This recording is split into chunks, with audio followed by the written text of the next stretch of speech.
What's up, my good people? It's your lovely host, Beryl. Thank you so much for being here. Thank you for the love, the comments, the likes. I see you. Mwah. I appreciate you too. So imagine somebody telling you that your grandparents endured all that brutality during the colonial period, during slavery, and like he says that they never really worked hard. Like picking cotton is just an easy task. It's not that difficult. Imagine someone telling you that on media, like to your face. Like our ancestors were claiming that picking cotton was such an hard task, yet to them they're saying in reality, it ain't that tough. It's not difficult. I know this is triggering for you right now. I know it's triggering. And there's a major backlash. I know you want to comment. I want you to continue watching this video compilation I prepared just specifically for us, for you. But please watch it till the end. I want you to tell me what you think. And don't forget to subscribe. Please. Bye. We're gonna see you in a few.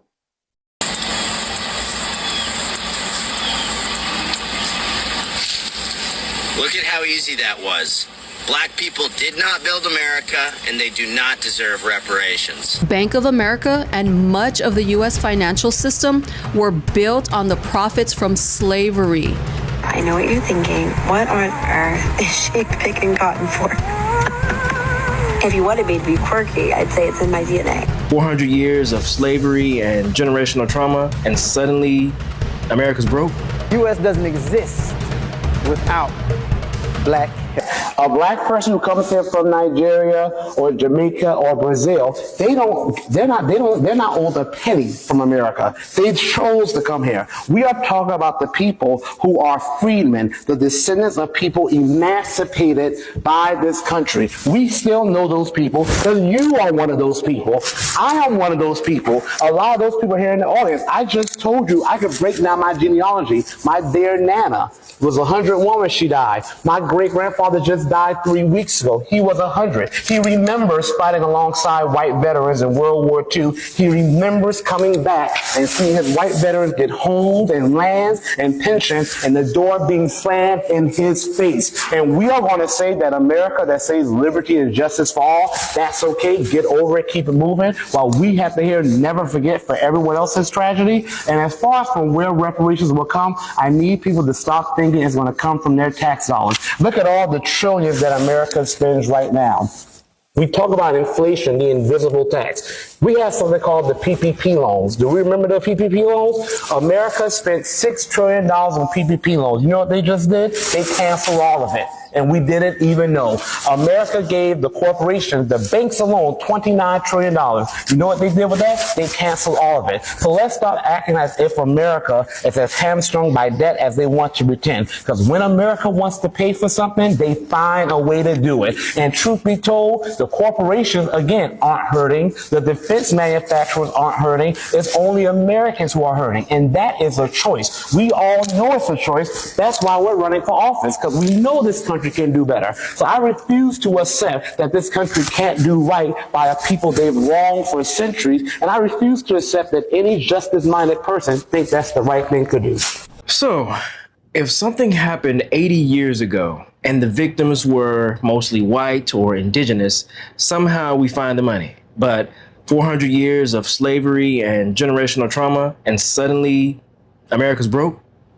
That don't make no sense. So on July 16, 1945, the US dropped the first atomic bomb during a test in New Mexico, right? And they called it Trinity. Now, the people that were living nearby, like poor ranchers and indigenous families, they weren't warned.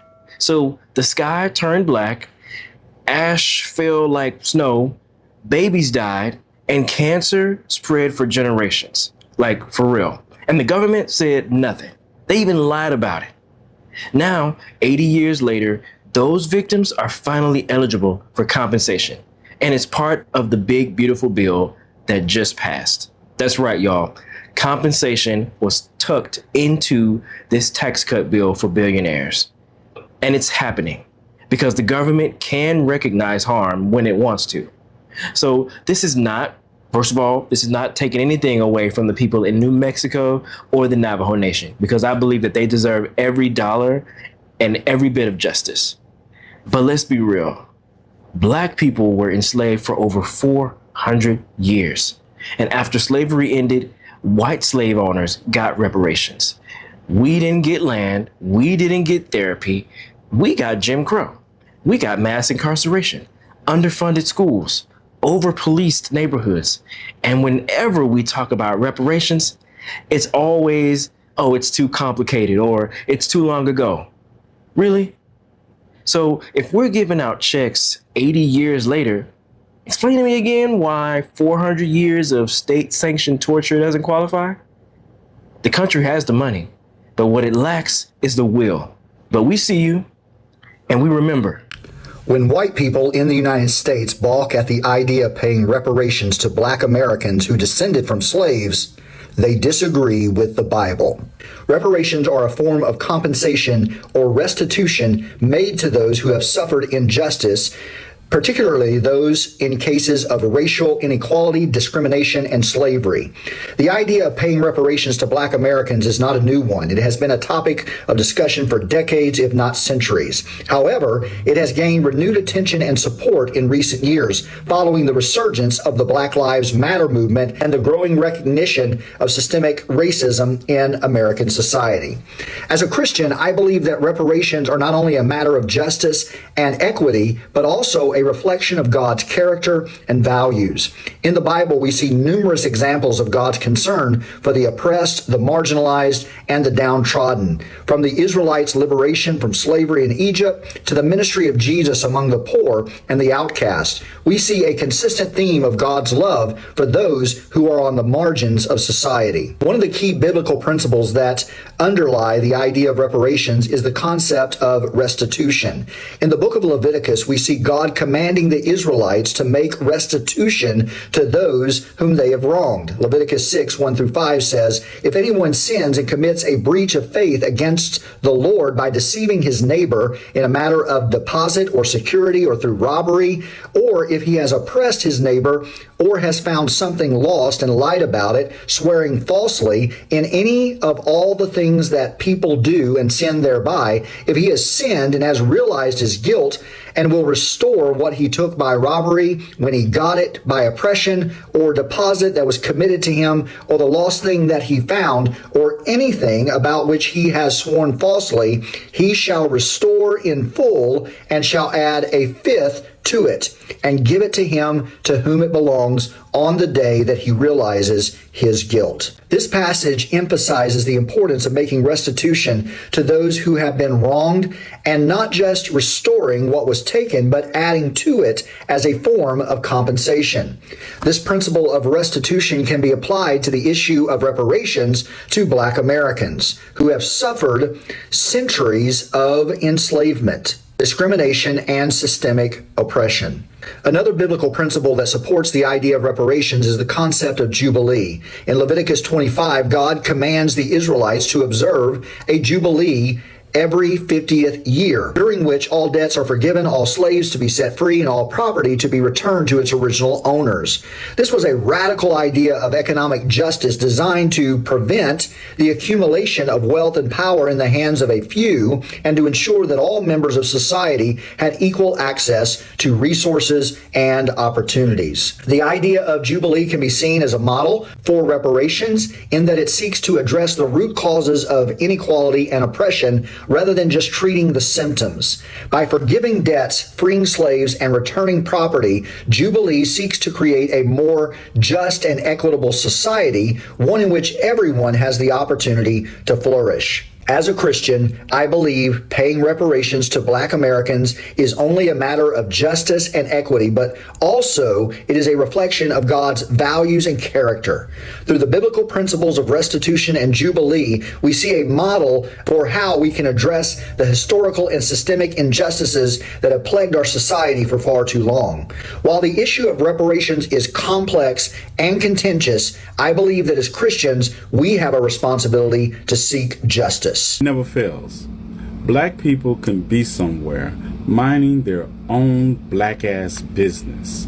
And some Neanderthalic, narcissistic, nauseating, nondescript, nefarious numbnut escapee from the Caucasus Mountains by way of ne'er-do-well will come along and try to bother our peace. So Casper the Friendly Ghost Hayden here decided to show us how easy it was to pick a whole bulb of cotton, knowing that his hyperallergenic to the sun ass would have stayed out there for more than 30 minutes, he would have been dead of skin cancer by the end of the year. See, Hayden, you made this video because you were laying at home and you realized that you were alone because 3 inches is not enough to get any job done that she needs done. Also, I wish your hyperallergenic to the sun, melon-deficiated ancestors would have thought picking cotton or tobacco was just as easy as you tried to make it seem. Because if they would have thought that, they would have tried to do it themselves. And then we wouldn't be sitting here now in the condition that this country is in with racial disparity, because all your ancestors would have already died out because of skin cancer. I said what I said, and you have the day your 3 inches brings you. Right? The same way I tell people all the time who are white working class people who hear about reparations for black people and automatically get upset. You know, they hear the word Africa and they're furious already. But the problem is this: the money doesn't come from you. No, it comes from the financial institutions that banked and built their stock exchange on labor, on the payback that they got from slavery. Because reparations is not actually what African people are asking for in this country. African American people are asking for the other half of reparations. You see, America already paid reparations at the end of the Civil War to slave owners. They gave them money per black person that they let free. And they refused to honor the people that were actually victimized. So until you do that, you will always be cursed, America. And you can call me a communist, a socialist, but you know what? It doesn't matter what you call me. You know that I'm right. I've never owned anyone. My neighbors, as far as I know, have never been owned by anyone. But the people who say we don't owe any reparations for the Civil War are ignoring something really huge. Or maybe they just don't know. Some people already got reparations. White people. White enslavers were paid for losing their human property. The actual people who were raped, tortured, whipped, and sold, and worse, were promised land to get a fresh start after the war, but they got nothing. When slavery was abolished, Congress paid nearly $1 million, which is 30 million in today's bucks, to white enslavers as compensation for losing their property in a war they lost. If a freed person didn't hit the road fast enough, they risked being re-enslaved under new laws that were just workarounds for all these white people losing their slaves. After the Civil War ended, Union General Sherman set aside 400,000 acres of confiscated Confederate land for black families to start new lives on, up to 40 acres each. The Army loaned out mules to help them work the land. That's where the phrase 40 acres and a mule comes from. Black people were already working some of this land when Lincoln was assassinated and Andrew Johnson became president. Well, Johnson reversed the order. He gave the land back to the same Confederates who had just tried to destroy the country. The freed people were evicted. So they made all these things into crimes that were non-crimes. They were things like, if a black person didn't have a job, that was a crime. If a black person couldn't prove that they had a job, that was a crime. You could get arrested for that and a lot of other ridiculous things. But once you were in jail, you could be leased out as labor for private profit. This system of convict leasing allowed white landowners and businesses to replace slavery with something just as violent, just as profitable as slavery. No wonder there are still Confederate flags all across the South. Even after slavery was abolished, Black Americans were not safe. Public lynchings became a regular threat. They were a form of terror used to keep free people in their place. They were planned events, announced in advance so everybody could attend. They were held in broad daylight. White families brought their children to watch Black people being hanged, tortured, brutally murdered. It was a festival. People sold food. There were postcards made. People could buy postcards of the mutilated bodies hanging from trees and mail them in the mail or keep them as souvenirs. This country took care of Civil War criminals and punished the ones the war was supposed to free. And there was a lot more abuse I just can't fit into this video. Next time I'm going to talk about the stuff that happened in relation to the Great Depression and World War II. And then after that, I'll have one on civil rights, the era when I was growing up. I know you're back here with me. Yeah, I know you have something to tell me. Tell me in that comment section. Don't forget to tell me. Share your heart out loud. Let the world know what you're thinking. So, like I said, imagine that somebody told you that your grandparents endured generations of brutality, and yet someone claims they never really worked hard, like, because picking cotton was easy. Yeah, well, that's exactly what's happening, like, and it's causing a major backlash, like, because reducing centuries of forced labor, exploitation, and racial remarks. This is not just wrong, it's actually a red flag. It's dangerous, it's serious, it's something that we have to talk about. This is something that should never be taken lightly. So there's a YouTube video trending on TikTok, different apps, that a man just said that Black people don't deserve reparation, like claiming that jobs forced upon their ancestors were very easy. So they do not deserve to be paid. They don't deserve the reparations. Does this sound absurd? I know you got something to tell me. So say it in the comment section. Wait a minute, it gets worse. So the history is glossing over includes slavery, lynchings. You know what lynching is, right? Savage. Segregation, Jim Crow, systematic theft of rights. So these are not footnotes.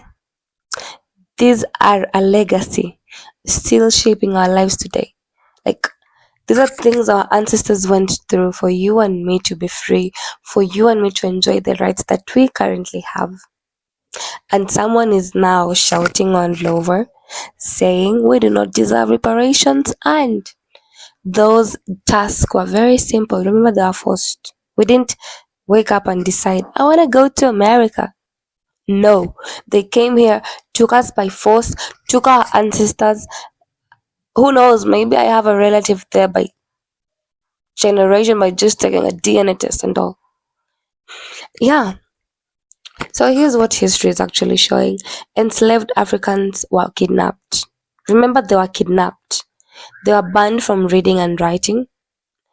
They were treated as property. Like, you know how cattle are even labeled, like given name tags, and some even tattooed their names. Yeah, they were treated like property. They were forced into brutal labor from dawn till dusk. Yes, they had no payment, they had no freedom, and they had no legal resources. They were kidnapped, taken to a country they don't know anyone, anything else, denied so many rights that I just shared with you. And someone has the audacity to shout all over the internet to boldly claim That task is simple. It's easy. We had cotton, tobacco, rice. These are just the few jobs, and they were not easy. They were humiliating.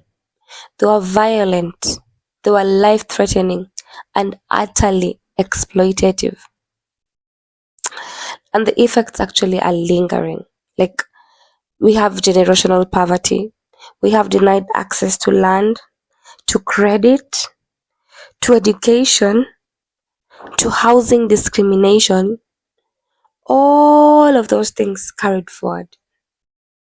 So intentionally by policies that favored others. Remember, these Africans, us, we were taken, kidnapped from our land, our continent, where we had so much love. Where we cared about each other, we didn't know such things existed.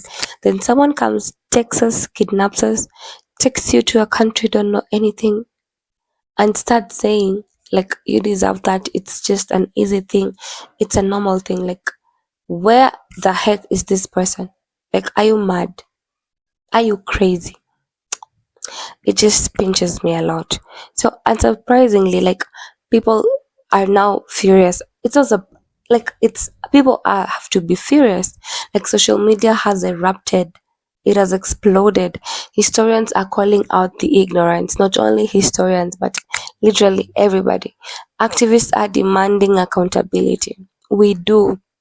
Because when someone trivializes suffering and that actually lasted centuries, it's not about one person saying the wrong thing. No. It's about reinforcing the systems that still deny dignity.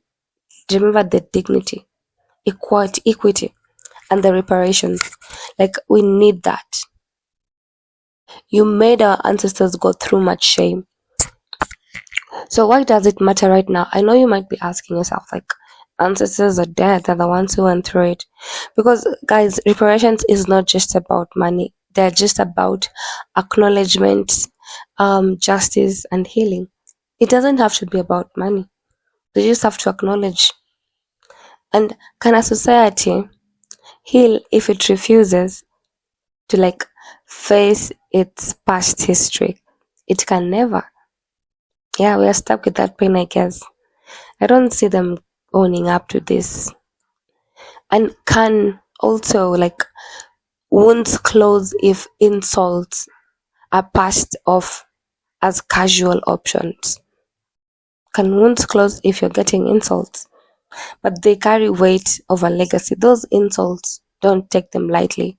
That is just a wound that keeps on being poked. And it's very painful, guys. So, guys, if you believe this kind of rhetoric must stop, please tell me something. Comment down below. Tell me something. Research the truth before you go online to talk.